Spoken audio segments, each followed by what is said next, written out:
So here's my for opening comment. Ontology, not psychology. Okay. Yes. Here, here. It seems like there's always this temptation to psychologize all this stuff, but I'll which he follow up with constantly that with Plato's a jerk for shame. Plato's a jerk. You're just trying to appease Chase. Yeah, I was just about to say that. I mean, which is working, but yeah. I guess it's not so effective when it's so transparent, but it's still effective. So thank you. I can give a Heideggerian version of that. What's all this bullshit being bullshit? I mean, being is stable, absolute, unchanging, and eternal. What is all this being in the world bullshit? I mean, really.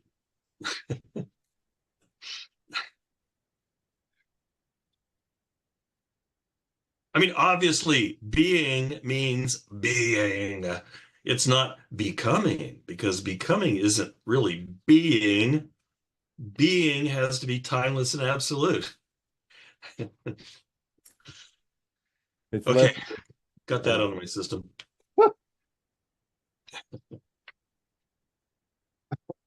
I actually didn't have a whole lot of trouble with most. I mean, probably means I don't really understand it, but until toward the end, I started.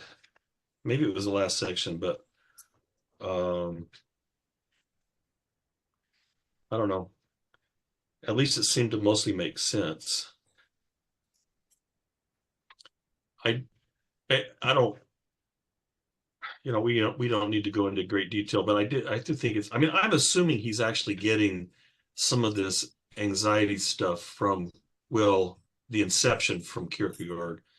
So it's interesting the way he secularizes some of that stuff, and Sartre does similar things, but this sort of pervasiveness of does the I can never remember how to pronounce their name. So I've got the Stenbaugh, and the word that she uses is anxiety. Is that the same word in the other translation, or is it is Yeah. anxiety? Okay, Yeah, it's angst thanks. in German, which in both translations is anxiety, but it could also be dread, or I think angst is, just into the English angst is also a decent translation. So anxiety, I mean, it's not bad or whatnot, but as long as you don't understand it as the way that we typically talk about anxiety, although it's in a confusing way that's normal, like we should all be used to this by now, it's somewhat related to the common way of talking about anxiety, but it's at the same time very different. So there you go. A long time ago, I can't remember if this was when I was in graduate school or if it was before, but I had this silly idea that studying philosophy would give me answers to things and make sense of the world. And after that doomed project, going through that doomed project for a while, the sort of I don't know, I have these images that come to mind that express my this sort of experience, and the experience was something like my sense of reality is like this tabletop, and I'm looking for a firm foundation, but then I look underneath the table and there's just nothing there. There's no legs, there's no floor. It's just this free floating tabletop with nothing holding it up. And that's the kind of pervasive sense of anxiety that it's just I'm there, and there's no reason about it. There's no supporting structure. It's just, I mean, because I remember in previous sections, he's used this word groundlessness. And so it's just kind of this, like I said, we're just kind of thrown out there, and there's not a damn thing you can do about it. Anyway, maybe that's not accurate, but that's sort of the visceral sense I have of this thrownness or anxiety. It's just, You're just kind of out there floating in the void. And um, if you start looking at things, you start looking at the they world, which we think is stable, and you realize, no, actually, we just kind of made this shit up, and there's just nothing there holding anything up. Yeah, I was wondering if anyone knows if he's written elsewhere about this phenomenal description of anxiety, at least his particular version of anxiety as distinguished from fear or what we might call psychological anxiety. Especially because it's, I mean, I don't know. I just wonder. It sounds like Heidegger has experienced this. He's talking as if he's had this first person experience with this state of being.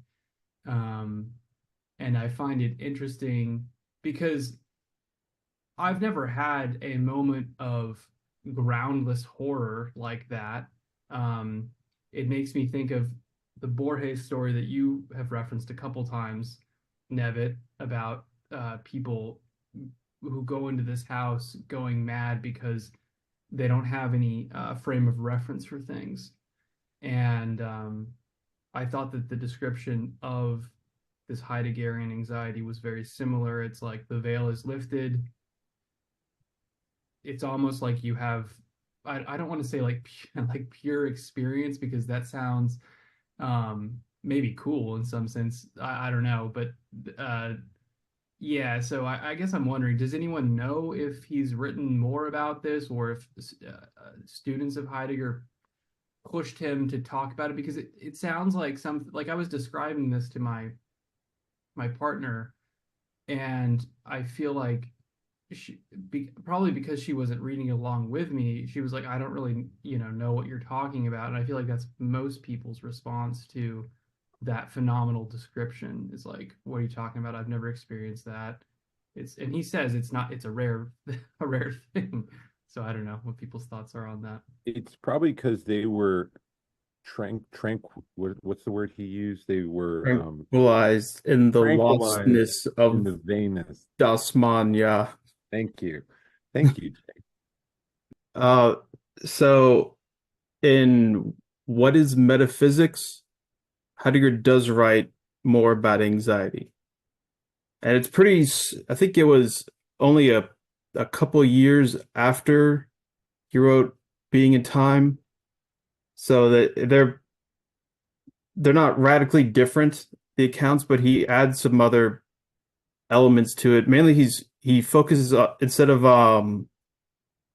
so he talks about, it's obviously this ontological thing going on, and he's talking about being and beings and whatnot, and he has a certain role for nothing, although it's not an absolute or complete nothing. But then in What is Metaphysics, he's focusing on that question of the nothing. So it's kind of slightly different, but really the nothing ends up being that's his being.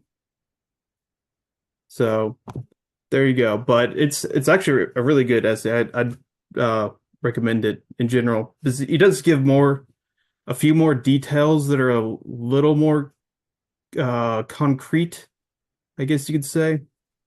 Because yeah, Heidegger he clearly has so I think one thing that's interesting about the count of anxiety is it has this methodological role to play where it acts as the phenomenon that kind of ties the entire book together.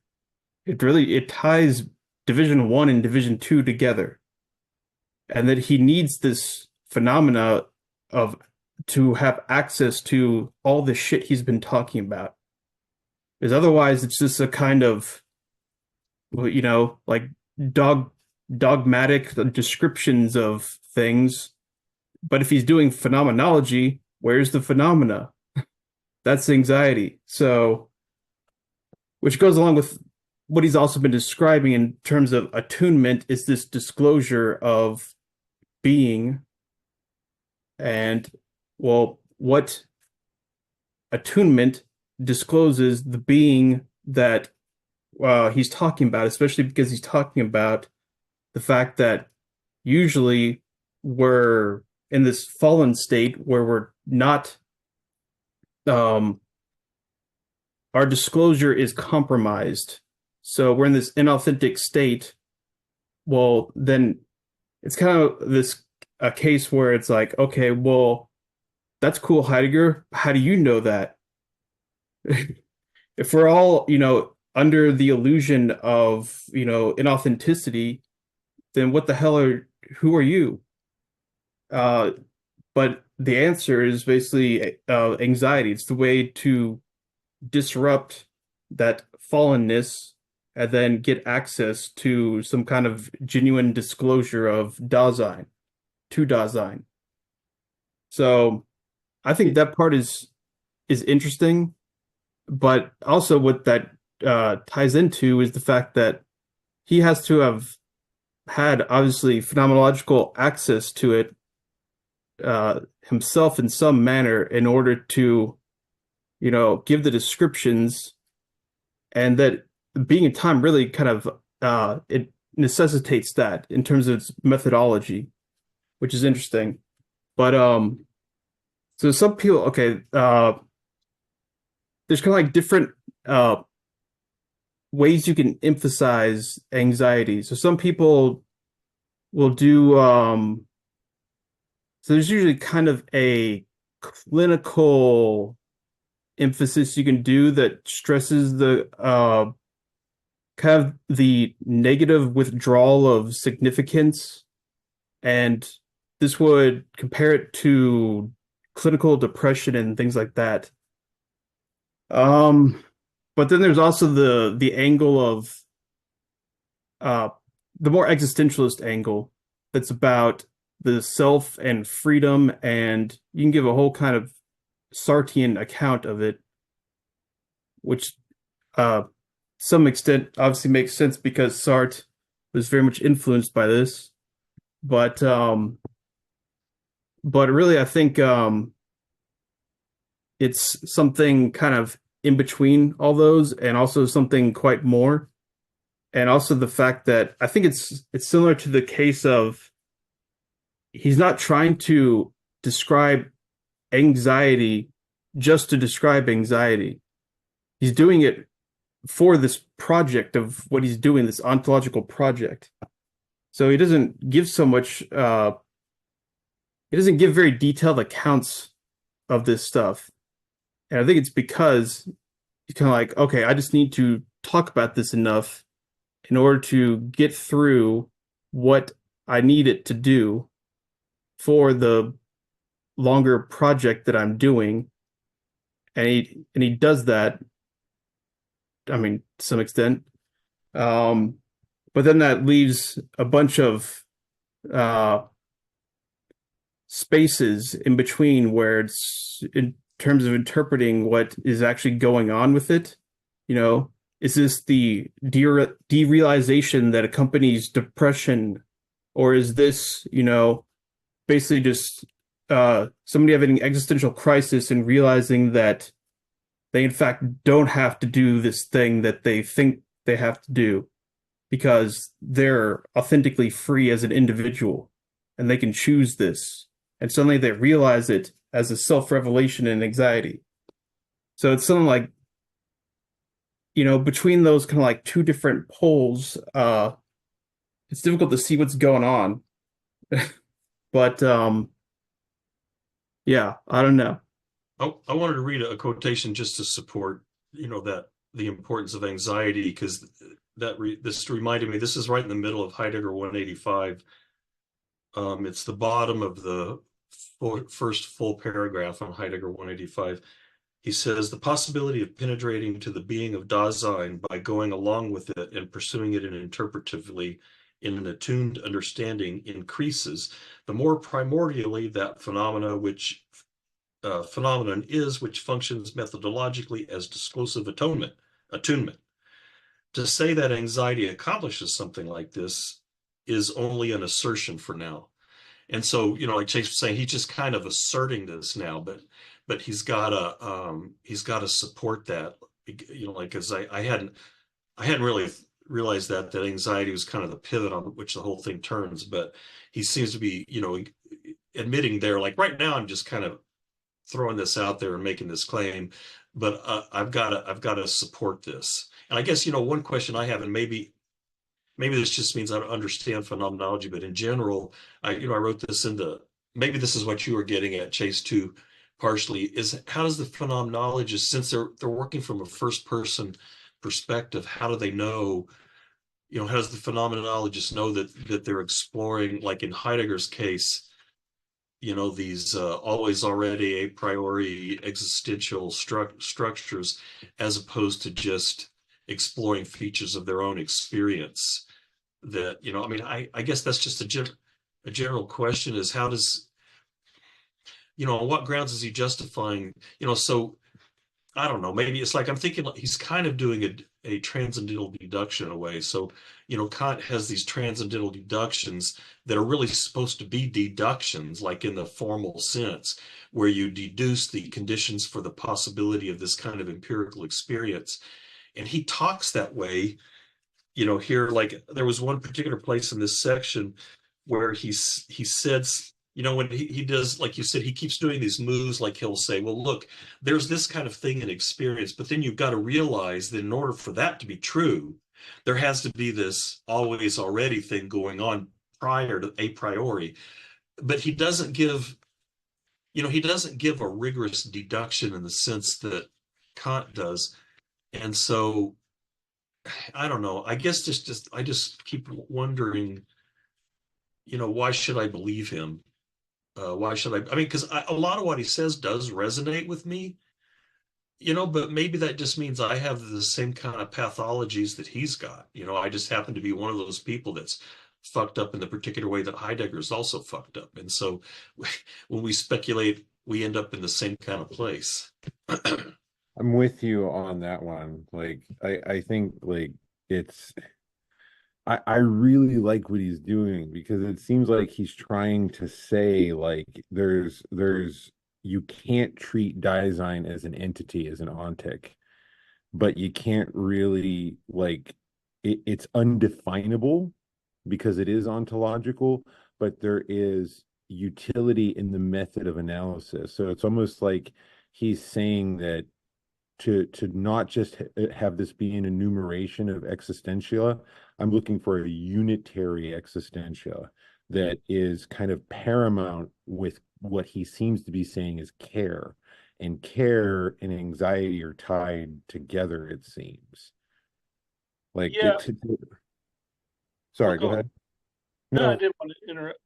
Well, I just on that. I mean, I think the sense I'm getting is that he would say about anxiety, at least like so, like the question being, why is it that his discussion of anxiety isn't just he being an anxious person, and so he's obsessed with that, and then it resonates with me because I'm an anxious person or whatever. Like, what is he getting at that's structural? I guess is then the question to Dasein. And I think, from what I understand, he's trying to say that anxiety is like the disclosing of this kind of pure potentiality of Dasein in the world. Like it is the kind of revelation or almost intuitive experience or something of like how how manifold this project of Dasein is, such that you can't kind of uh, your they self constructed kind of uh, um, like easy description of it of your Dasein or whatever is always going to fail. Like it's never it's and so that's going to produce anxiety. But and so I mean I guess I'm just trying to say it seems like Heidegger would maybe say something like um, anxiety in particular is this like it's just intimately intertwined with the structure of Dasein as this kind of potential, this. Does that make sense? Maybe I'm being too vague. I'm just. Yeah, but then you can do, I mean, and maybe the similarity is intentional. It reminds me, when Kierkegaard says, "You're in despair. Everybody's in despair. Everybody's in despair." And someone says, "No, I'm not. I'm not in despair." And he's like, "That's a sign of despair." And, and it seems like Heidegger's doing the same thing. Someone says, I'm not anxious. I don't understand what you took, or I don't have this pervasive mode of being of anxiety. And he would probably say, that's a sign of anxiety. But I don't know. It's It kind might of a weird be. It argument. might. I mean, Kierkegaard might be right. You're escaping into the they self and not look. You're hiding from yourself, which is a form of a defense mechanism for anxiety. Also, Sure, but you can say that, but how, if the person says, this is not how I experience my existence, it just isn't. And then Heidegger can say, well, yes, it is. And I can say, no, it's not. I have, what the fuck? So I just don't see, there's got to be a fallacy lurking there when you can press a conclusion on someone that has no possibility of refutation. There's like zero possibility of trying to show that he's wrong.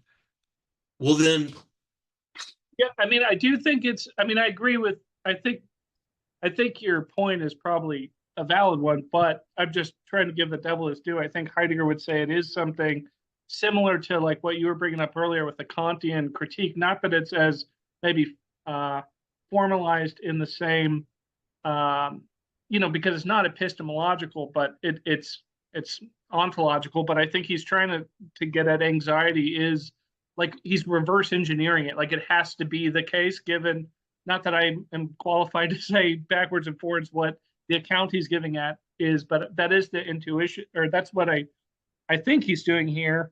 And someone else, anyway, it's like trying to say is give that's what's grounding his claim, rather than it just being like his idiosyncratic kind of reading or something.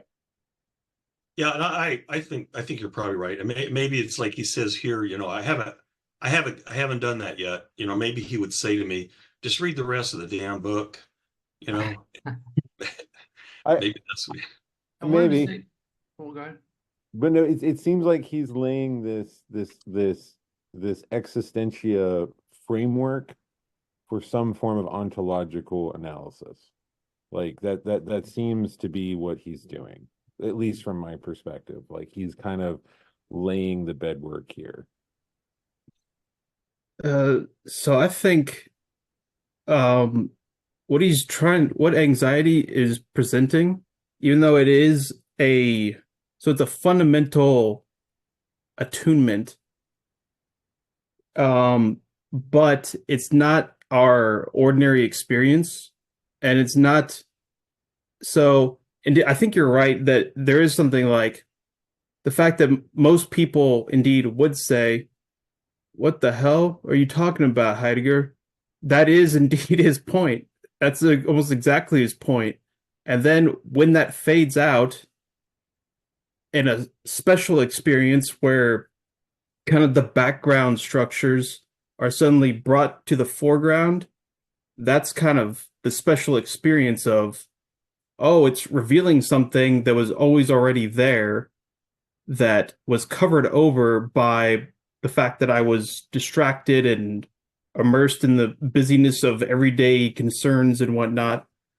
So, the general experience of ordinary people, or even I would say, I think pretty much everybody is, in that fallen state as our everyday mode of existence, even the most, I don't like extreme Heideggerian existentialist or something like this imaginary person would still, it would still be a special experience to experience anxiety.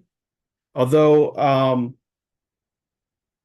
what is interesting about it is that it is an experience, which is kind of, it's kind of crazy, I guess. And if you're looking at it from a methodological, philosophical point of view, whatnot, Kant doesn't, he may like give you very general things about experience, or like Husserl will as well. First of all, okay, I have to say, the idea that Husserl is some kind of like master describer of ordinary objects is totally false. he gives almost no examples at all. It's you open the book and it's just full of like Kantian language about, I mean, it sounds like a lot of Heidegger. It's like the ontic ontological transcendental experience a priori. It's like nothing about fucking describing tables or anything. So, anyways, but Heidegger is saying, yeah, anxiety is an experience. So normally experience doesn't disclose the conditions of itself, the conditions of experience. So anxiety is a special experience that does exactly that. It shows the conditions of the experience that is the experience. So I think there's kind of that reflective specialty about it that makes it, where what is being disclosed is also the thing that is disclosing being in the world. So So I that think would be it's, that yeah. would be different from Kant's transcendental argument, well, or at least the way his transcendental formulation, in the sense that if I understand, Kant would say you can't actually, you can never know the categories, for example. You can only have experience that has been formed by the categories, but it's not like you can't, I don't ever know substance or Or plurality. you can't experience a You can't, category. Yeah. yes, yeah. I can't experience the categories. And yet that's one way then that this is actually different than, I guess, Heidegger's different. Yeah. Although I think he still does so in giving kind of his, he's giving a conceptual, philosophical, or in his probably more appropriate in his language, his ontological interpretation of it. And I think that is that's similar to what Kant is doing when he's doing like a transcendental deduction or whatnot. But um, I think the difference would be that he's kind of Heidegger is extrapolating from this special experience of anxiety, where Kant is extrapolating from pretty ordinary cases of the givenness of facts of knowledge, for like that scientific knowledge is a fact, mathematical knowledge is a fact. What is the a priori of that?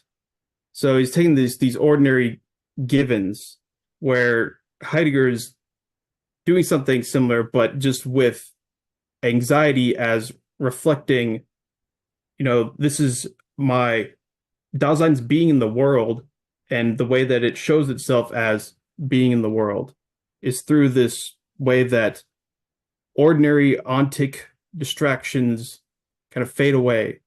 But it is still it is a strange kind of thing that um the argument is appealing to an experience that theoretically anybody can have, and it can just spontaneously happen, but yet you can also never have it happen. But then uh you can still get I think the point of what he's saying, even if you've never really explicitly understood it. I mean, I'm kind of guessing about that, but That's what I was gonna say. I feel like you have to assume that Heidegger thinks that this could happen to no one, and it could be a thought experiment, and people could understand the concept of anxiety because he published the book and he says, I don't know, I mean, maybe I'm reading this too literally, but he says pretty explicitly in there, like it's a rare phenomenon. And so like, it sort of feels like I don't know. I don't think that he's going to treat it like a Buddhist conception of enlightenment or something where it's like, oh, well, you'll just have to wait till you know and you have it, and then you'll understand like that's like, right? I feel like it's something that he's saying, well, no, I can give a verbal description of it, and that's sufficient for you to understand what being in the world and what being in the world is as a result, right? Like the description is sufficient to point out the dogma that I've been describing this whole time. Yeah, it seems, I don't know, it seems like maybe what he's doing to with anxiety is almost analogous or a similar move to what he's doing with like the study of Dasein in general, where he's trying to, what I'm trying to say is like, it seems like his first move just with even studying Dasein is to go like, okay, I want to study being. Okay, which being has a weird form of being that could open up this avenue of deeper inquiry? Oh, be a human being there, like us, we have this sort of preloaded like recognition of being itself or whatever, and then he makes a similar move where he's like talking about, okay, and that being creature has these moods or whatever. There's all these different kinds of moods. Which mood could take the inquiry a bit deeper? And then it's like, oh, anxiety is this one that like discloses even more of what I'm after here, because it's doing something special or interesting, that kind of brings up all of this shit I'm talking about with like the structure of Dasein and whatnot. I don't know if that makes sense, but and so in a way, it's like retconning. It's almost like he wants to just talk about humanism, but he doesn't, or not. He wants to talk about the human, but he doesn't want to like do it in the typical way where we just assume from the start that humans are really worthy of study. And similarly, he wants to talk about anxiety, but he's not just going to kind of straightforwardly, like, right. Like he's first giving this broader sketching of just what is a mood in general. And then from there, oh, which mood? You guys see what I'm trying to say? It seems like a similar move there, but yeah.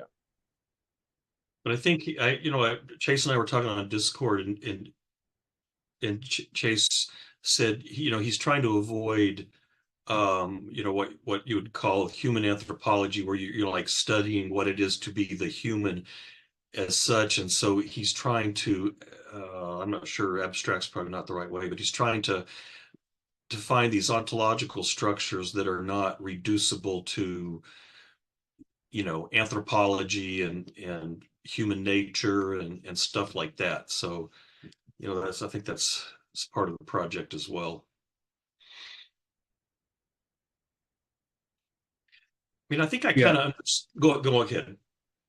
Yeah, I was gonna say that I think there's definitely, especially in this work, there's quite a bit of tension between the kind of wanting to talk about humans and really what we would normally call, if we're not using, Heideggerian language, consciousness or experience.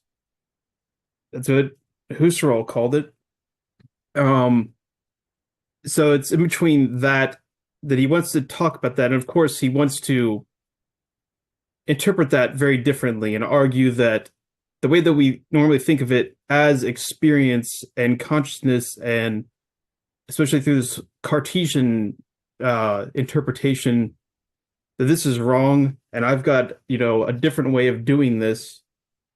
So there's that aspect, but then there's also something that goes along with that, where he's still ultimately doing a kind of phenomenology that is ultimately going to be tied to what we normally consider experience and human experience, that which has to do with the human.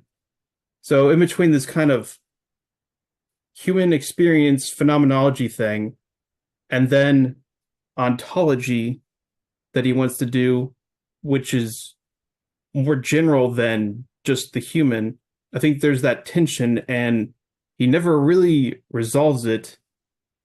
And the reason why it doesn't finish the whole project of being in time, I think, had to do with that fact that he didn't see that the existential analysis of Dasein was really the way to go about to find the meaning of being. So he ends up kind of reorienting it in a different way, where he then tries to maybe not so much like bypass the fact that of Dasein, because he continues to talk about Dasein, definitely, but he does it in a way that I think he would say, well, especially So with Sartre, he emphasizes that humanism aspect of it. And then Heidegger is going to criticize that a lot as by saying that that understanding of human already presupposes all this metaphysical baggage that being in time was meant to get rid of. So that Sartre is he's still stuck in this traditional metaphysical way of interpreting things. And indeed, I think if you read, I mean, haven't read that much of it, but being in nothingness, it's very Cartesian, very Cartesian. And even, I mean, Husserl is very Cartesian too. Or not very, but he is somewhat. He's more Kantian, I think. But Yeah, because yeah, he seems to be like laying this groundwork that we're not we're not we're not studying an object, we're studying a process. In that there's there like we're not investigating the meaning of a particular thing, even the human thing. We're looking at the methodology of the process itself, which seems to be where like he's saying like Plato almost got it right, like in the fact that he had some type of recognition that he didn't even know what he was questioning. There's some primordial drive to what it means to be, and he's trying to refine that process.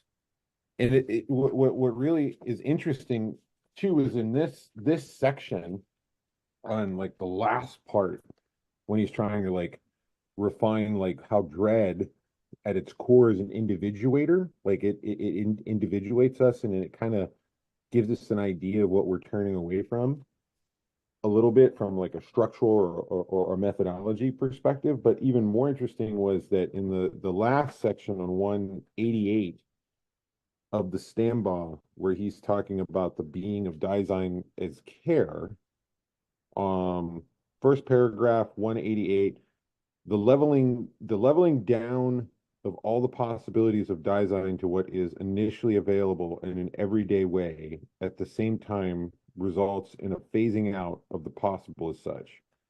The average everydayness of taking care of things becomes blind to possibility and gets tranquilized with what is merely real.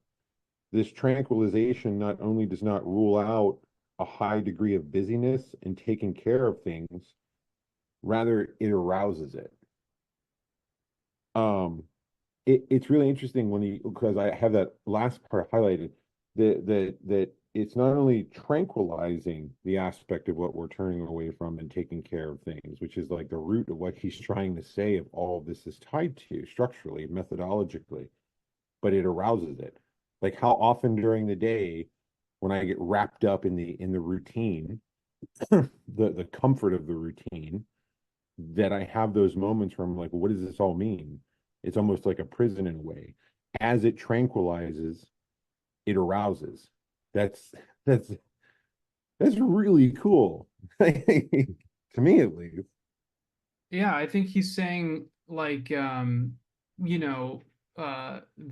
like only in those, I mean, I don't know if he's saying this, but the way I'm reading it is like only in those moments where you're invested in the average everydayness do you have those moments of care. If you were turning towards yourself and facing becoming authentic, right? Those kinds of uh average everydayness understandings of what it means to be a human, the things that give our lives meaning would fall away, and you would have nothing to care about in those moments. And certainly, like that description, I don't know, like the way I think about it is like kind of what you're describing too, like where you're in those busy moments, and like, I don't know, for me, it would be like if I'm taking care of chores or something and I'm sort of like rushing around doing a bunch of things that need to be done, right? Like I don't know. I like I'm the way that I'm operating in those moments feels very determined by just social constructs, I guess, and like there's very little mediated thought or something, and but there's still a lot of care there in those moments.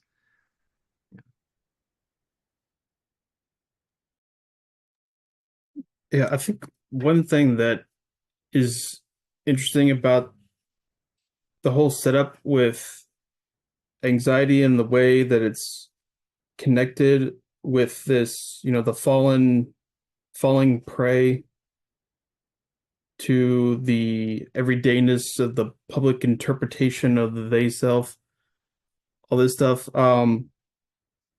So anxiety would be something like a kind of, you have the experience and then the significance of particular entities within the world loses its significance.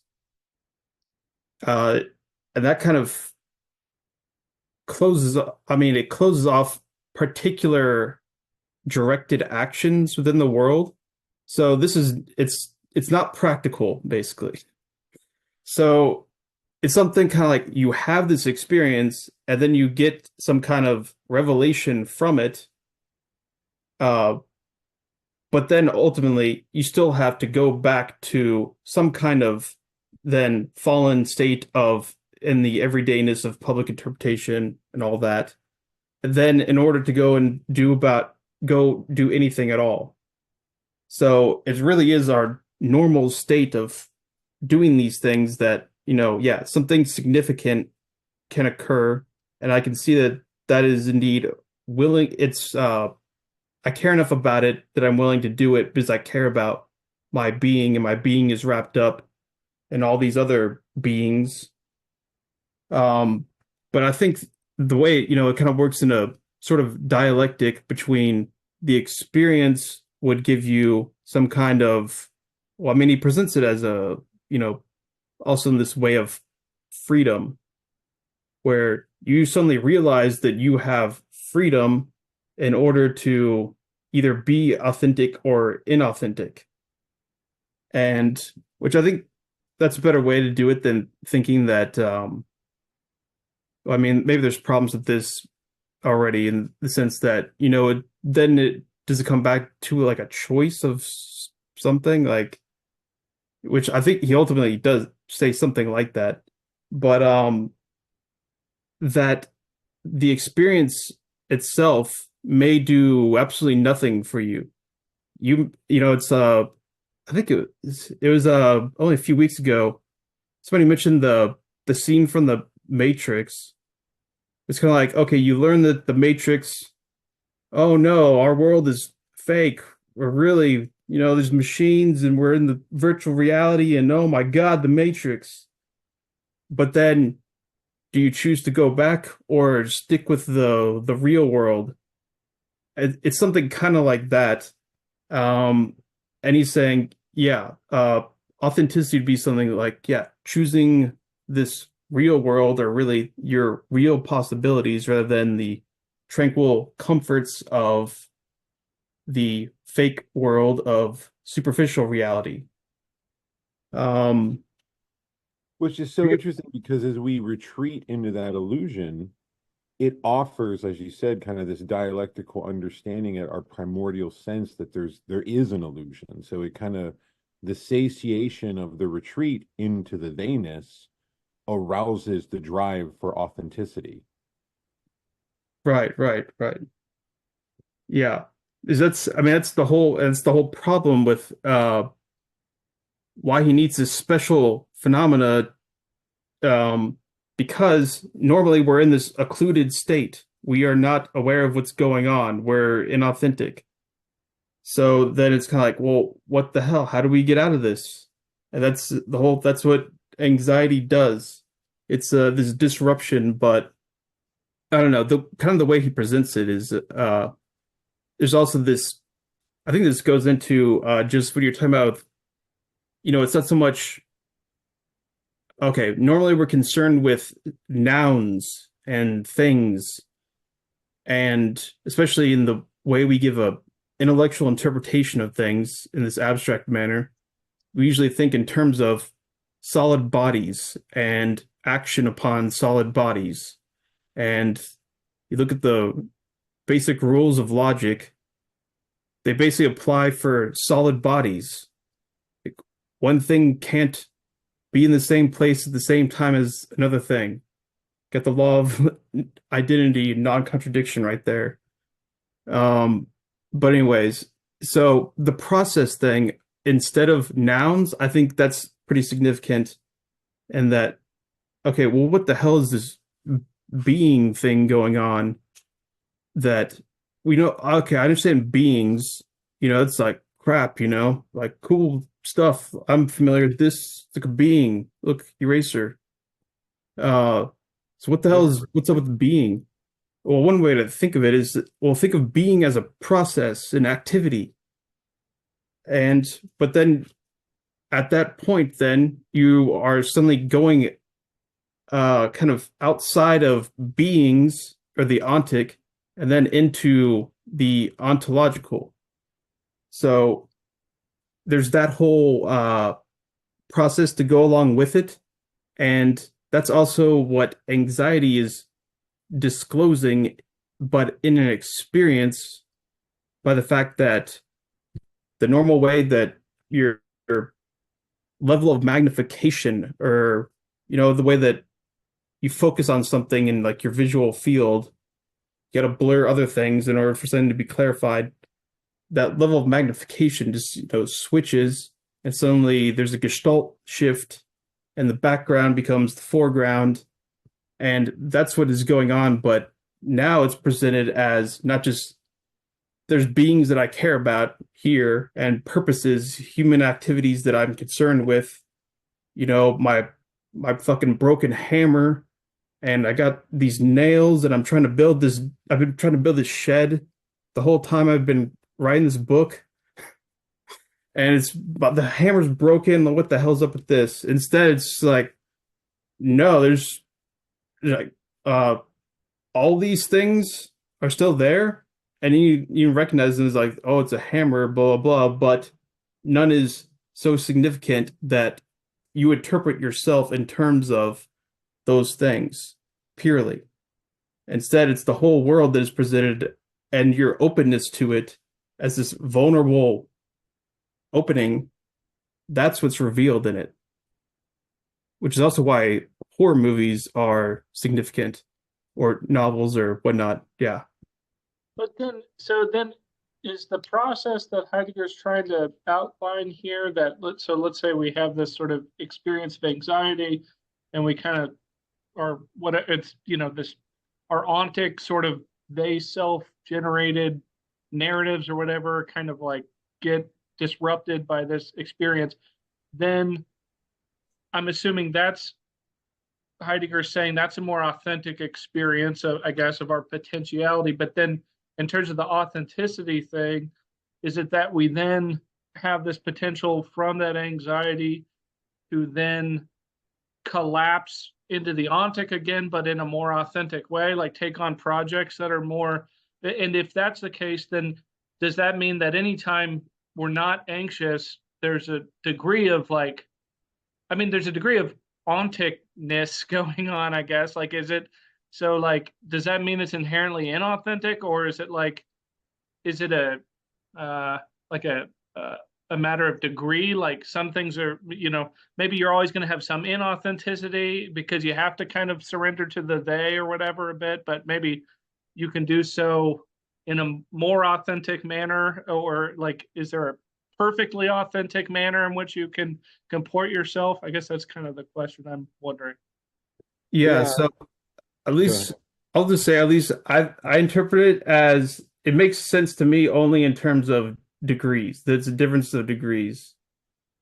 Even though, I yeah, would it's say there's a mode. real distinction for Heidegger, but it seems impossible for that there would be some just like a pure authenticity or a pure inauthenticity.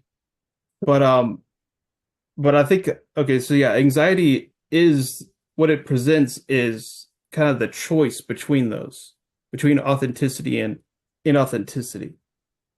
So it shows you that possibility, but then you still have to take up that possibility or one of those as either, I mean, it's showing you your freedom to choose one or the other, and you must make a choice. So this is Heideggerian existentialism. Uh, are you seeing this in like later chapters that we haven't come to yet? I guess somewhat. I mean, I'm trying not to. Well, first, I'm not um, extremely familiar with the later chapters. Well, maybe a little bit of, but I'm trying not to do that. I'm just wondering because I'm tempted to read it the way that you're describing it, the way that Matt's is questioning about how one might think about it. I don't know if my thoughts are being influenced by secondary sources, but I remember reading or listening to a lecture somewhere about this concept of like they were trying to map uh like this experience of going from the they to having an anxious experience and then returning to the they, almost like the hero's journey, which sounds really lame and dorky, but it Yeah. is a similar idea, right? Like that, you have this person who starts off in some sort of safe home world, they're transported to some place of danger, right? And then they have some sort of experience that brings them into greater awareness of themselves. And then there's the return home. And that, I don't know, it's sounds similar to what Heidegger's doing. But on the other hand, he's so reluctant to have any kind of ethics in here and to describe some sort of teleology of like what he thinks, we ought to do with this information that we gain, that I guess that part, because I see that, I'm then like, okay, well, maybe he just thinks that like, nope, it's just an experience you have. You have the anxious experience, and then, you can see through the veil at that moment, but then you just drop back into the they. It doesn't really matter. you know, I don't So know. here's my guess that Joey and I have been kind of playing with on the in the chat is that the that in authentic activity the person never loses awareness of the anxiety and the groundlessness and the arbitrariness of all this stuff. So that when you're thoroughly lost in the they, that can all become obscured. You can block it out of your mind, or it can fade so far into the background that you're completely, yeah, everything's great. My life is meaningful. All this stuff matters. Everything's significant and wonderful. And that the anxiety, I mean, I guess he would say it's still there, but it's way back there somewhere. Maybe he would say that in authentic activity you're still engaged, you're engaged in the they world, but with a constant pervasive awareness of the anxiety and of the groundlessness of your action, and that you are constantly in a state of making groundless choices.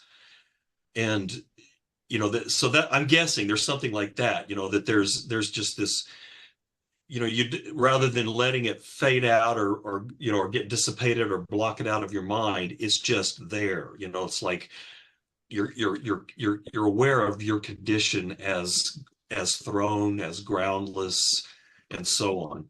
And all of your choices, in some sense, And being it's kind of arbitrary and groundless. I mean, there's no ultimate law. I mean, I'm thinking of, maybe I'm inserting too much Sartre into this, but part of it being there is no law, there is nothing that tells me what the right possibility to actualize is.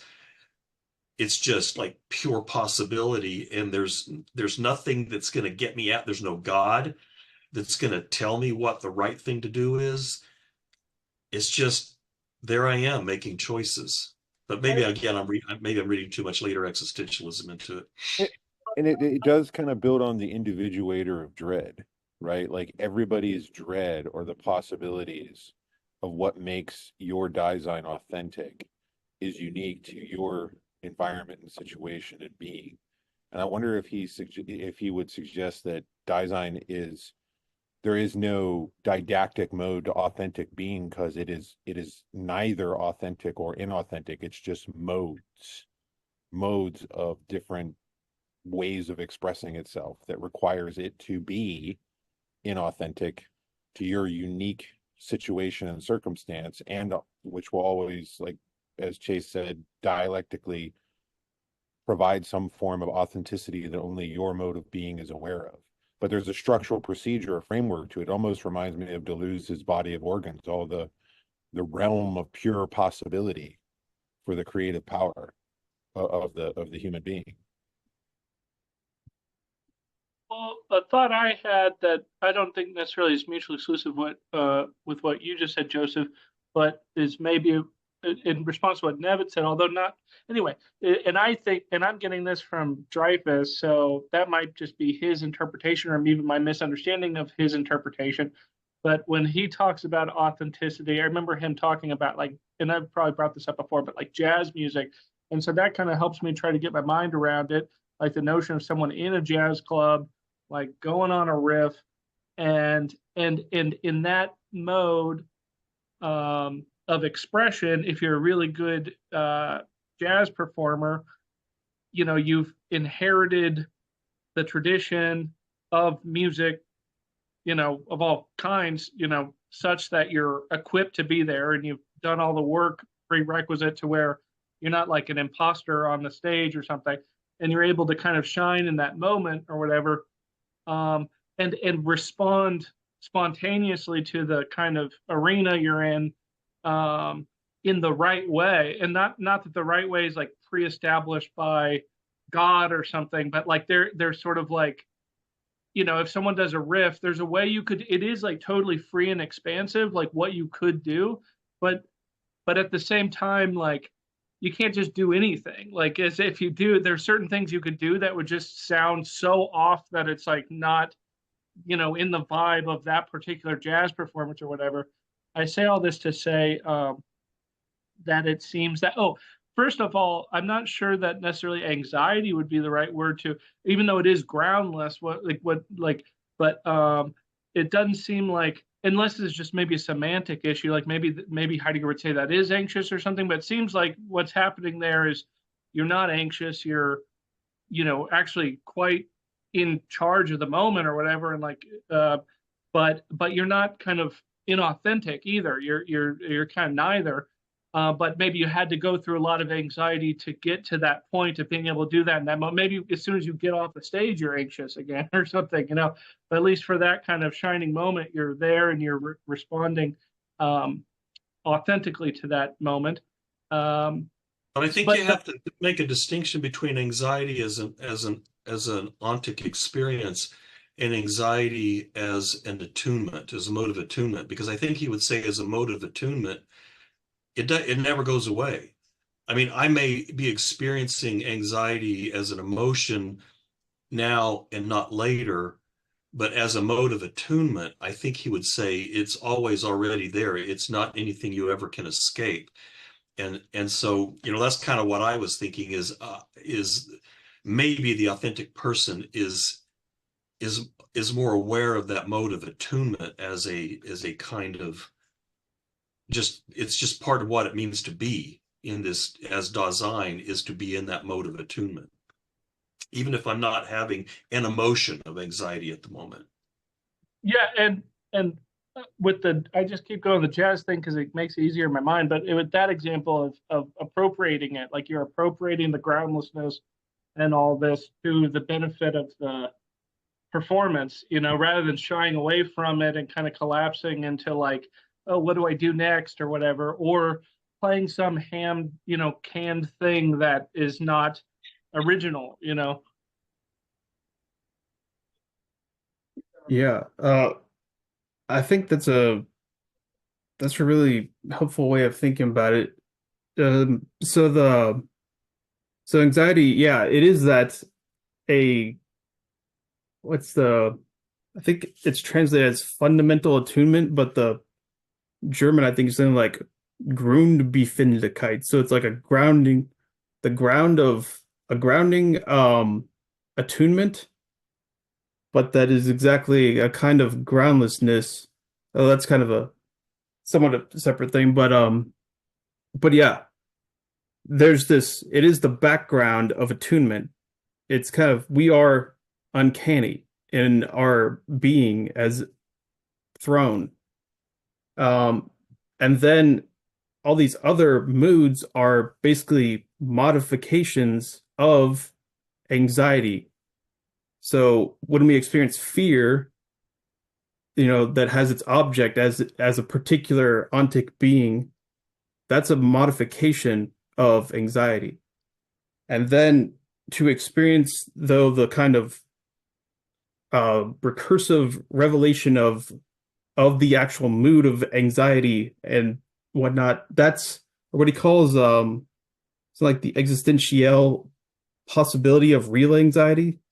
So this real anxiety would be something like the modifications kind of drop out, and instead there's just that kind of self-recursive thing where anxiety is just anxiety.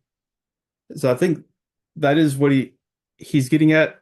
And then but the what you're saying about the fact that, okay, you can have a kind of you can hold on to definitely what that experience of anxiety, even if this is the kind of some kind of like an epiphany that you have at a moment, but you can hold on to what is revealed in that epiphany and kind of continue to hold on to it.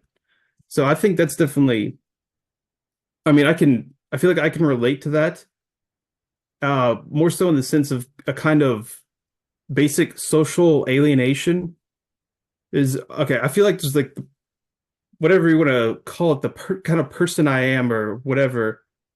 Um, I can't ever really feel normal, like with, especially with the, okay, I'm mainly thinking of when I worked at Lowe's.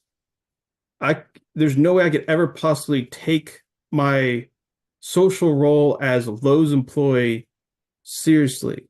It is like not, it's not really a possibility. Um, so whenever I was doing something where I had to kind of act like this, I was very aware that this was a contingent possibility and that I was just kind of like playing along with this, but that I didn't really feel like it was, yeah, just going along with something. So it's kind of like you sort of play along with a kind of inauthenticity, but you're aware that's exactly what it is. And I think even the way that reading this book kind of does something like that too, in that, so the way that he describes the fallenness aspects, that the public as this restriction of possibilities and the idle talk as this kind of superficial glossing of things, um that in a way is almost kind of uh it's doing something like inducing anxiety kind of in our own interpretations of how we think of these things. Because okay, so one thing is my friend was texting me, he sent me some Instagram link, and I couldn't help but I looked at these comments and I was like, this is idle talk. This is such a great example of idle talk right here. And so I'm trying to like text my friend, and I'm basically just like giving him Heidegger, just like what, but it's a kind of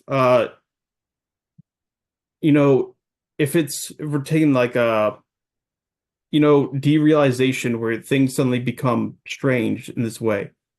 Heidegger's kind of doing this for us with his philosophy.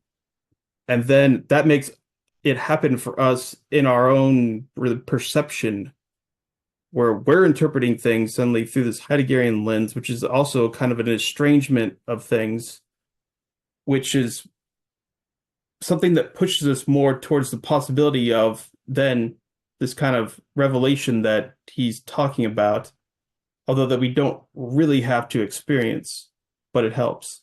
But anyways, that kind of the fact that it's in degrees, and then you can kind of hold on to aspects of this experience as a partial thing rather than necessarily kind of like full blown quality of what you are. That definitely helps, because that is, I would say that's my experience of the world, is constantly going through these degrees of feeling alienated from people and having to play along with it to a certain extent. Yeah.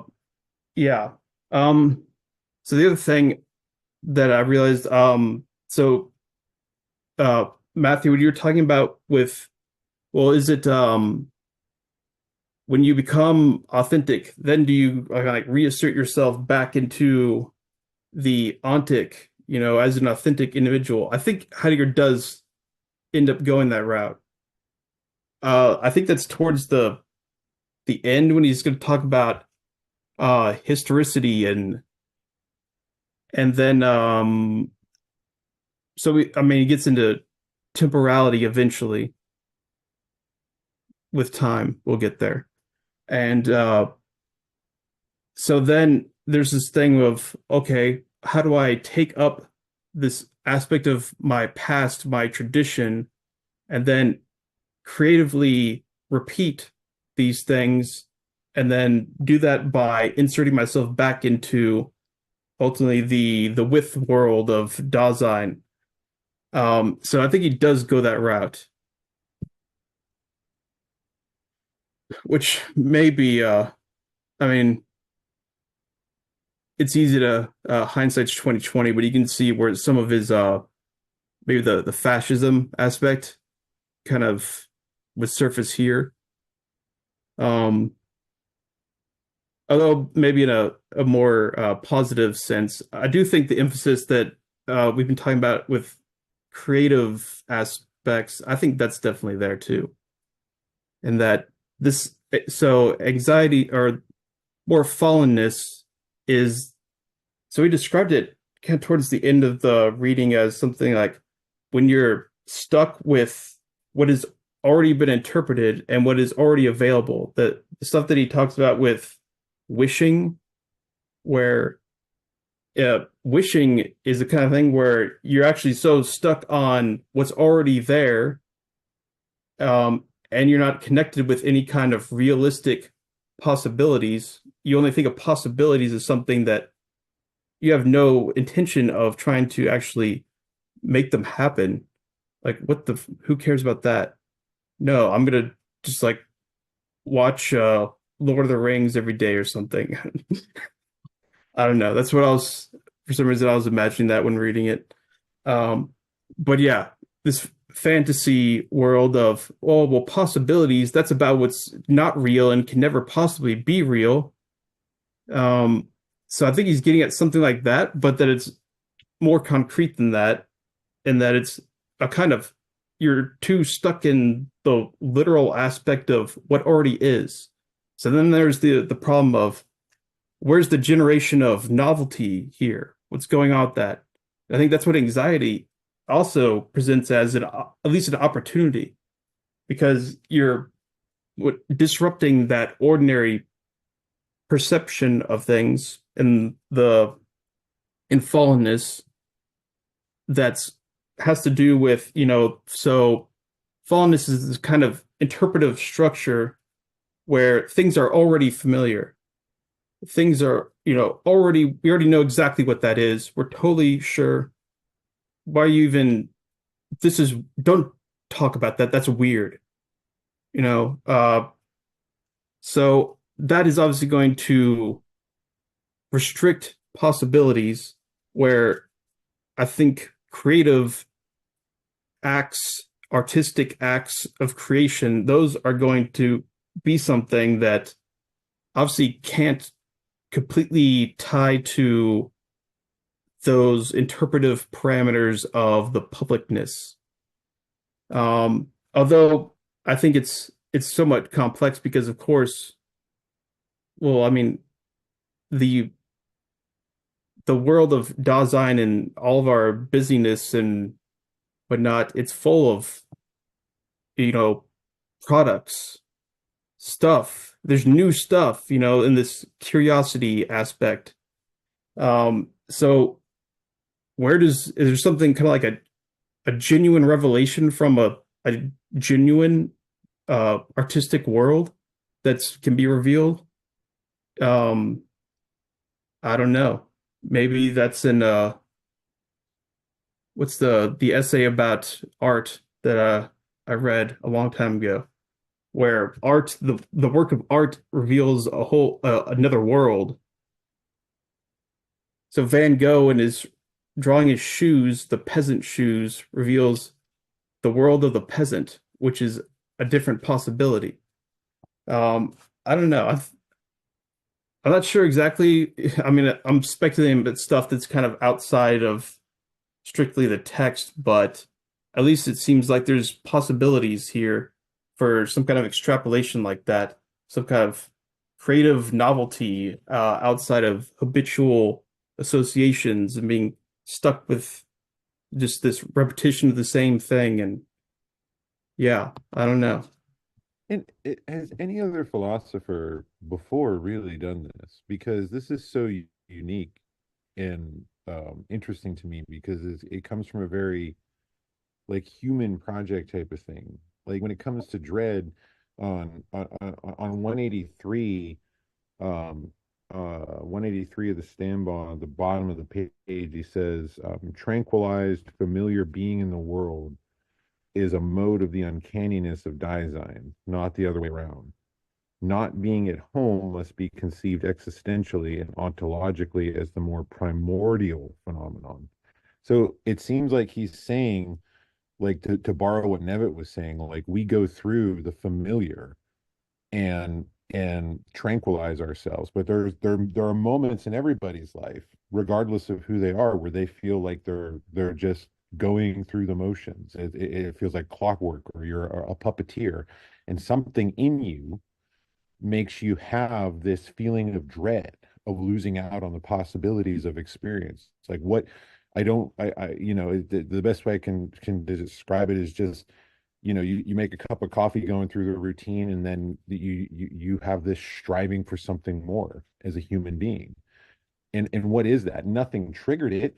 There's no object that, you know, produced it. I was just going through the motions of making my morning coffee, and all of a sudden I'm hit with this dread of facing what it means to be me. And it's still an experience that he's analyzing, but it's not triggered by anything. But he seems to be saying at that core, that moment when you're making the cup of coffee and you're filled with dread as you go through the marionette of your life, it points to something ontologically structural, something primordial in what it means to be human.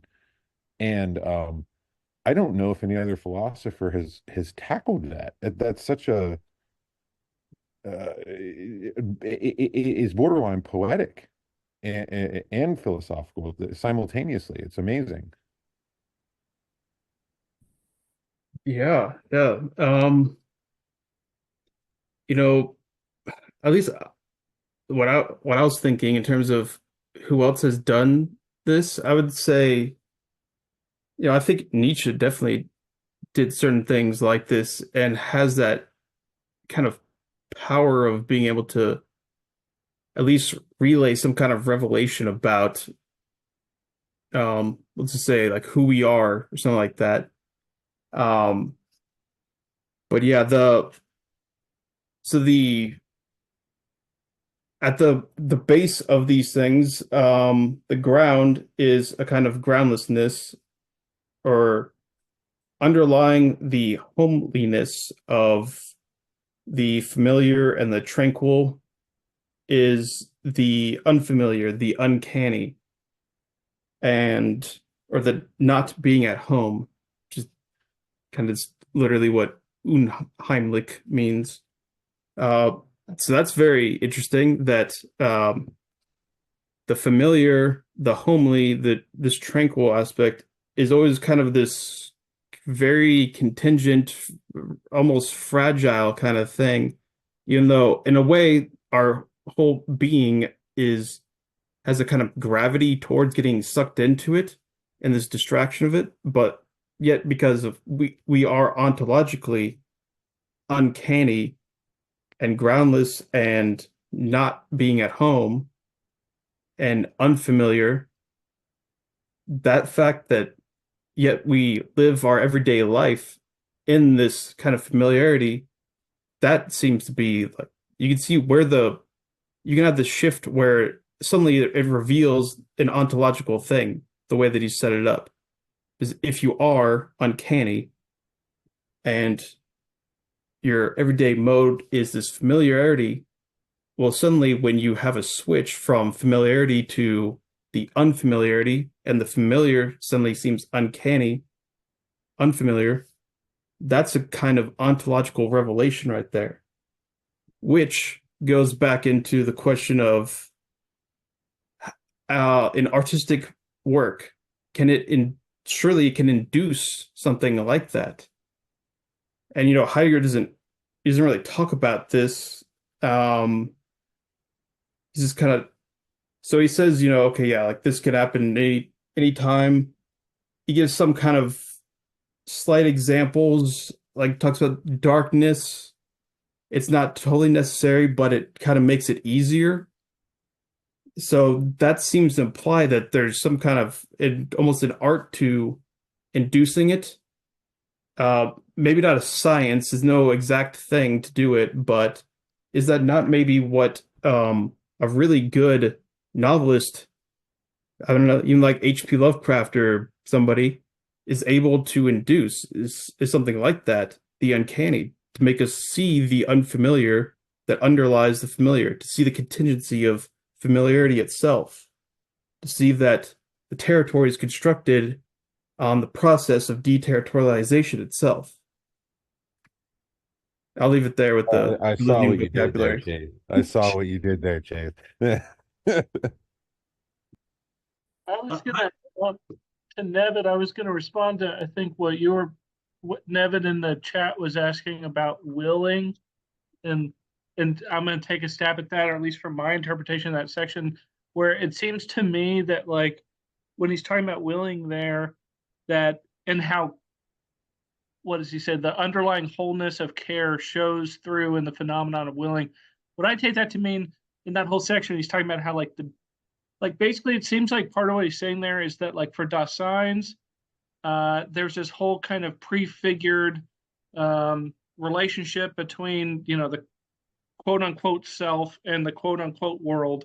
They're two parts of the same thing, two sides of the same coin.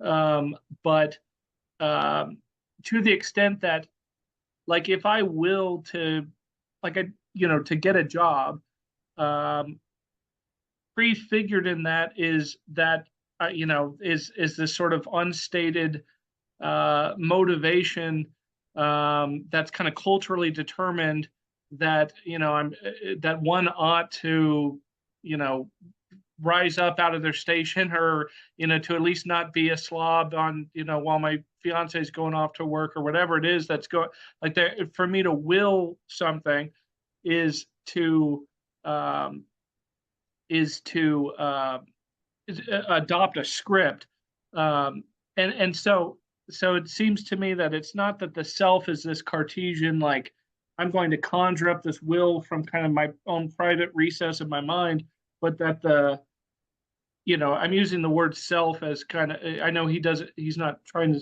yeah, but like to the extent that there is a self, it's this kind of malleable, um, somewhat illusory thing, but the willing is the willing is creating the self, I guess, rather than the other way around. Maybe that's at least my guess at it, but someone else might jump in. it's just like where I mean, but you say if the willing's creating the self, where's that from? Where is that will emerging? Or I mean, because and maybe I'm just too caught up in Cartesian thinking, but I think of the will as again, maybe this is the mistake, as a faculty of choice, making a choice. And usually when I think of that, I'm thinking of a subject making a choice. And like for Kierkegaard, choice is sort of a structural aspect of what it is to be a self. And yet Heidegger wants to, I don't know what, undercut, finesse, avoid these Cartesian distinctions between self and world. So what is this will? And I just given his approach, I'm just having a hard time figuring out, because I mean I got like if I say who is willing, I'm not even sure that's a fair question to ask Heidegger.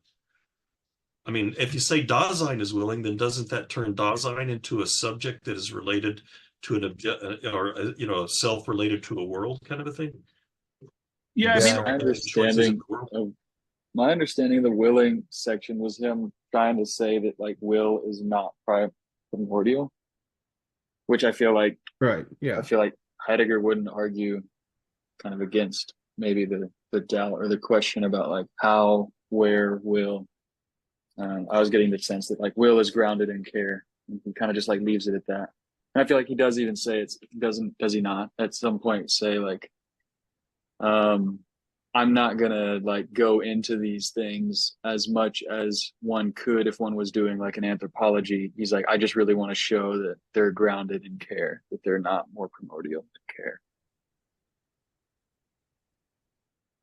I guess I just don't know what that means. So, I mean, it sounds like, like this is the top of Heidegger 194. Willing and wishing are necessarily rooted ontologically in Dasein as care and are not simply ontologically undifferentiated experiences. So that fits with what you're saying. He's trying to, that would make sense that, that he's trying to not make willing primary, which it often is in other interpretations. So is that, like I said, is that all he's going to say? It's like, okay, it's not primordial. I think so. I feel like it's his way of saying like, I'm not going to talk about this because it's not primordial.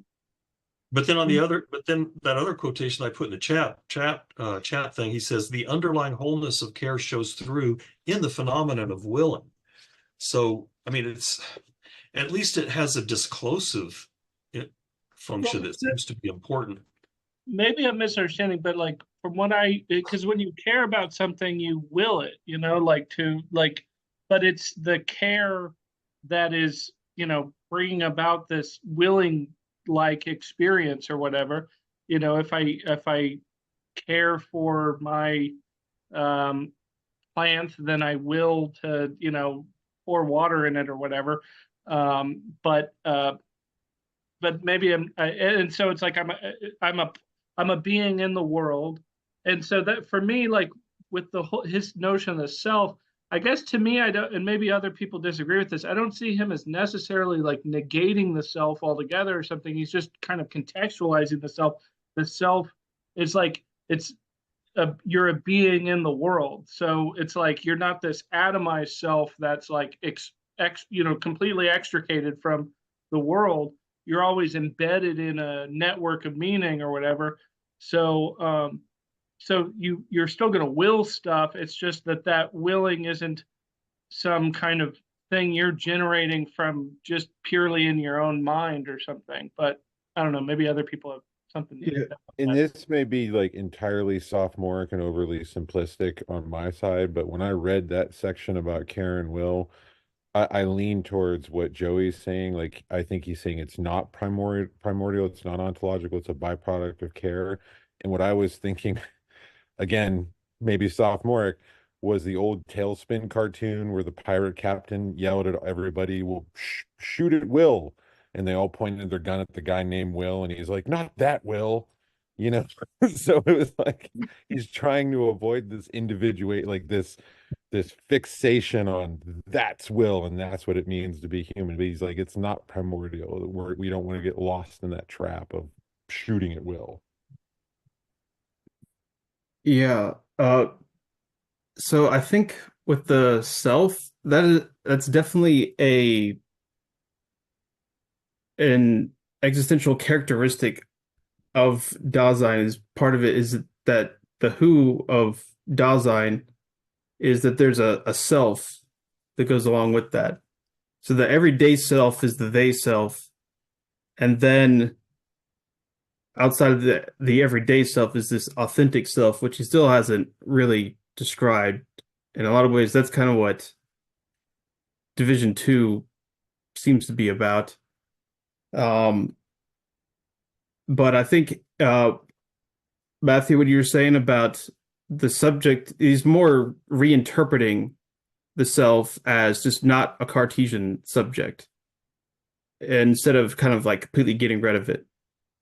But then as far as the question of willing and connected to it, I think he would say that what is Dasein who does this willing, although just usually as the they self.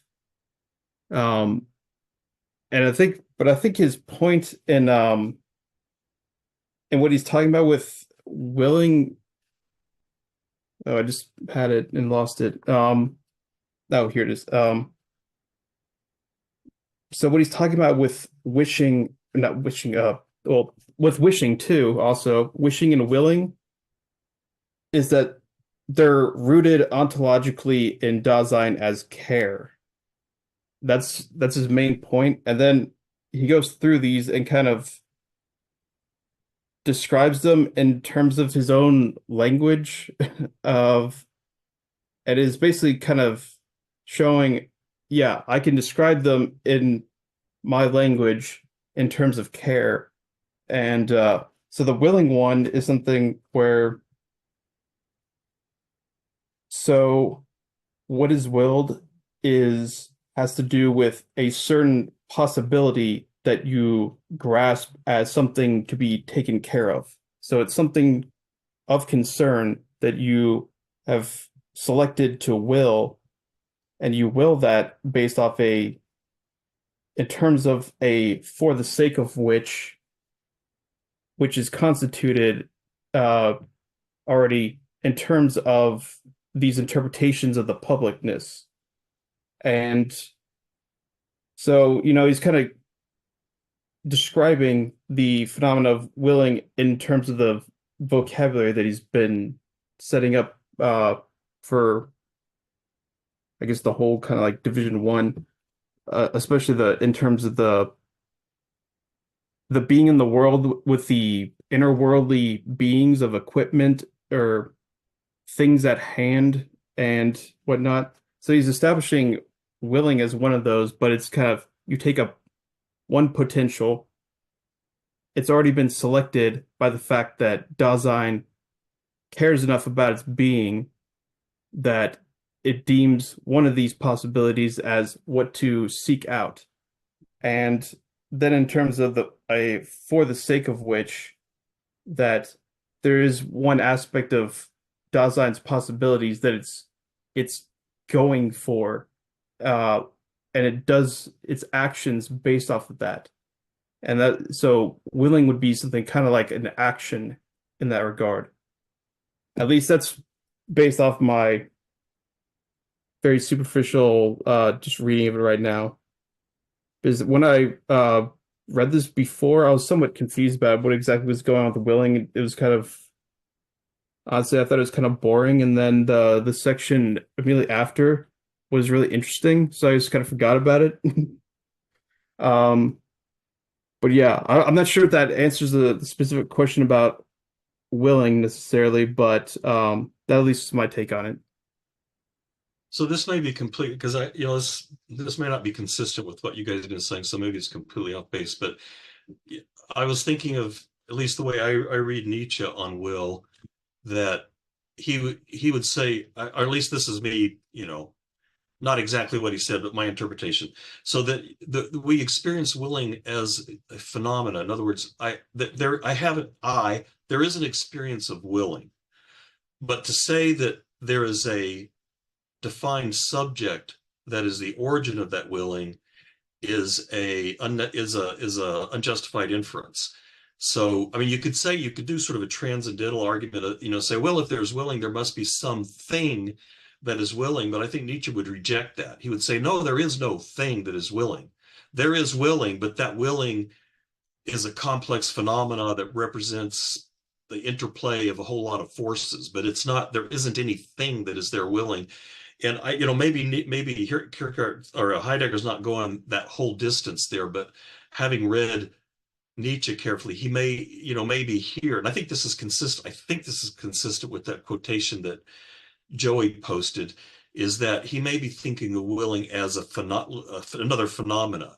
There is an experience of willing, but he doesn't. That does not require him to say there is a kind of self that is willing.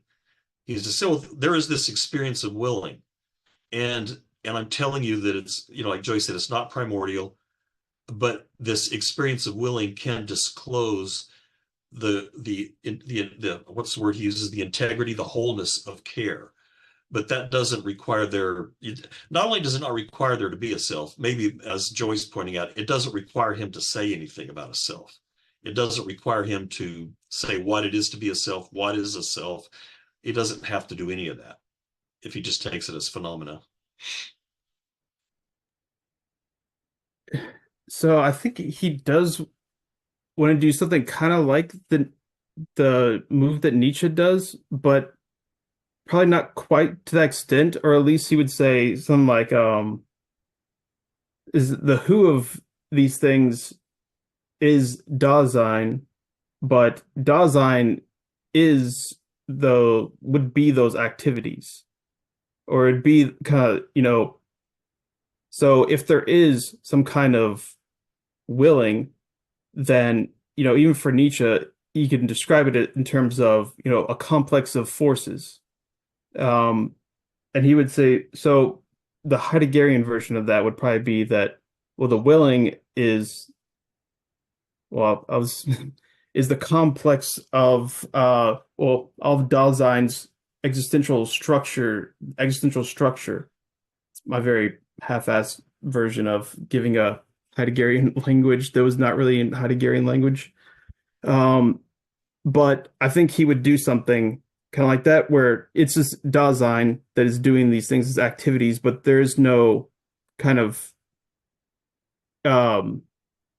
de-worlded subject that would be separate as the total free agent that then does these things of will, and then the will thing happens over here.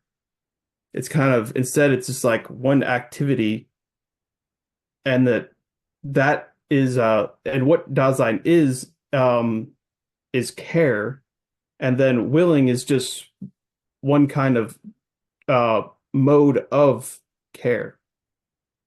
Because that's kind of, at least that's kind of the point, seems like, of this, of bringing up the whole willing and wishing thing is, so he's saying, okay, I'm saying that care is the being of Dasein, but what about these other possible answers? What about willing or wishing? And he's kind of going through and saying, instead, those are, maybe not derivative is the right word, but they're rooted ontologically in care. So So the yeah, possibility of there being willing is, so rather than saying I will, and therefore because I will, I generate a set of cares. He would say ontologically I am care, and then willing, I don't Will know is what how to you say, care. Like is how, yeah, maybe how I care. like the ontological expression of your care can be willing certain things or wishing certain things, I think. Kind of makes sense to me. yeah. Well, and then the way he's describing wishing as something where, yeah, you take a certain possibility, grasp that as something to be taken care of or an object of concern, and then that is willed as something in terms of a for the sake of which has to do with, the world. So he's kind of, you can see how that would work within the kind of care structure that he's already presented. So it wouldn't be something separate from Dasein as care. It would just be kind of like, that's one particular action of it. And same with the willing thing, which I think is a really interesting analysis here. That's that's one where, okay, I take a possibility, but then I don't see the possibility in terms of a for the sake of which that could actually be realized. So it's another kind of particular derivative mode, although I don't think he actually says that. But it's just a modification of care in a particular kind of way. And then what are the other ones? Oh yeah, urge is the other one too, which is also kind of interesting. Yeah. And Yeah, so addiction. go ahead. Oh, I just wanted to say and addiction. That's all. So yeah, Oh so I'm yeah, thinking, that's in well, you have the Macri and Robinson transit. Yeah, because I looked, so I read mainly carefully through the Stamba, and then I looked through really quick again at the old one, and found that so this section in particular, I found there's quite a few. There's some definite divergences, and one was that addiction, which I think became something. It was like urge, urging, and oh, indulgence in the Stambaugh is hankering in the in the I like Robinson that. back, which That's was a good. is a weird word, It's hankering. it's so folksy. I like I it. got a hankering for some beer. Yeah. Particularly a Pabst Well, Blue Ribbon. I got some M and hankering for Q some has beer. hankering. Does hankering replace addiction? No, it replaces indulgence. What indulgence is not in M and Q. M and Q has wish, will, addiction, and urge. Addiction and urge are different. Yes. So what's addiction and Stambaugh? There's four in M and Q. Yeah, addiction is indulgence in Stambaugh. Okay. Oh, it is indulgence. I thought you said indulgence was hankering. Oh wait. Oh wait, no, I'm sorry. Yeah, yeah. It sounds like Indulgence is indulgence and hankering. I hankering. think it's actually it's is it inclination? Oh, okay. I th or is that So this is toward the bottom of 8 of Heidegger 195 the beginning of a paragraph. In indulgence, being in the world already among has priority. Being ahead of itself in already being in is modified accordingly. Entangled indulgence reveals the inclination of Dasein to be lived by the world in which it is. So is that Hankering. addiction in the other one? It's hankering in the Stombach. It's hankering. Wait, yes. So where's let me here I can read the same passage in the Robinson one. In hankering, being already alongside takes priority. The ahead of itself in being already in is correspondingly modified. Dasein's hankering as it falls makes manifest its addiction. So addiction is inclination, okay, yeah. to becoming lived by whatever world it is in. This addiction shows the character of being out of something, being ahead of oneself has lost itself in blah blah blah blah. Yeah. Okay. I'm completely confused because I have Stombach or whatever, and mine says hankering, and you're saying I thought you were saying that that's not the Stombach. So do you have maybe you I wonder if you have the first translation? Maybe so. Yeah, I got this from the library. That yeah, Yeah. so Oh, it is was that that may be is it the first edition of that or something? Oh, yeah, that's weird. Oh. Yeah, there have been a couple other points where I'm glad we're figuring this out because there have been a couple other points where it doesn't totally line up. Yeah, Are because this is are we the re- really figuring it out? yeah, revised edition. Oh, okay. Damn. Well, that adds another weird layer to all this. Yeah, I didn't know that. I mean, I knew there was a revised edition, but I didn't know it had kind of big translation choices like that. Well, Especially if and they would be the same one as the Macri and Robinson, which was already a weird one, no, hankering. I've actually got both translations because I got the first one when I Yeah. was in grad school, and then Craig gave me I've got that one too.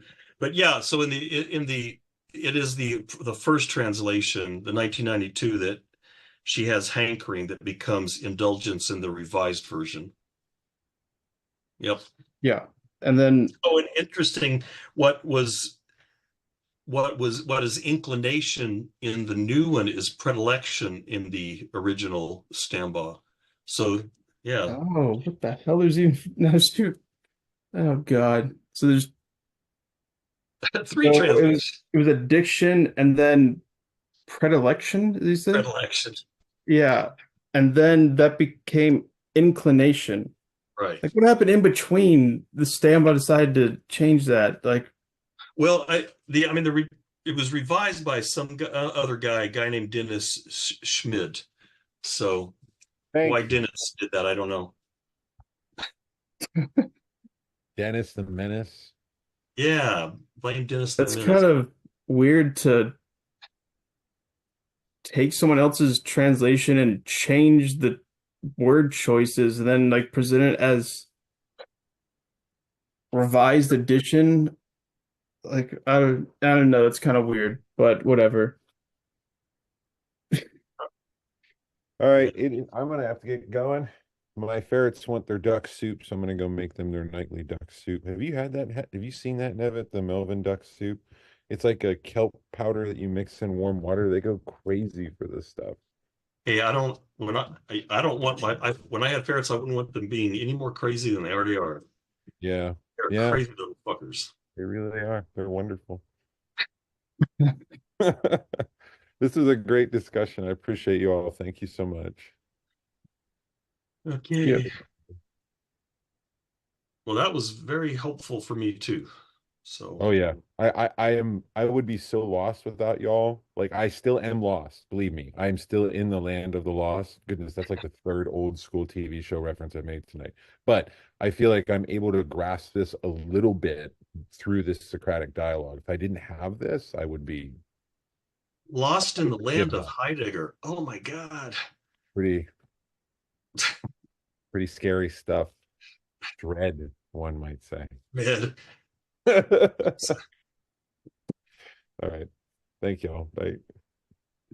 So do we have anything else? No, Adjourn. it's an hour later here, so I'm gonna peace out. But it's been good. I'll see y'all next week. Okay.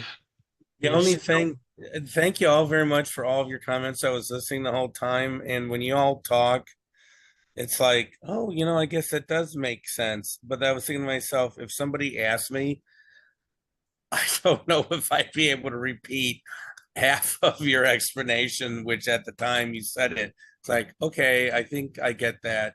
So I don't know, maybe it's just Heidegger is the type of writer that you have to read a half a dozen times Or more. or Unless more. Yeah, yeah, definitely. And you have to think about it when you're lying awake at night, peering into the nothingness of the groundless being. 3 o'clock in the morning, preferably. Yeah, Yeah. exactly. When you wake up and it's all dark, it's like, oh my God. Yeah. Okay, we'll see you guys. See y'all. Thank you very much. You guys next See week. y'all.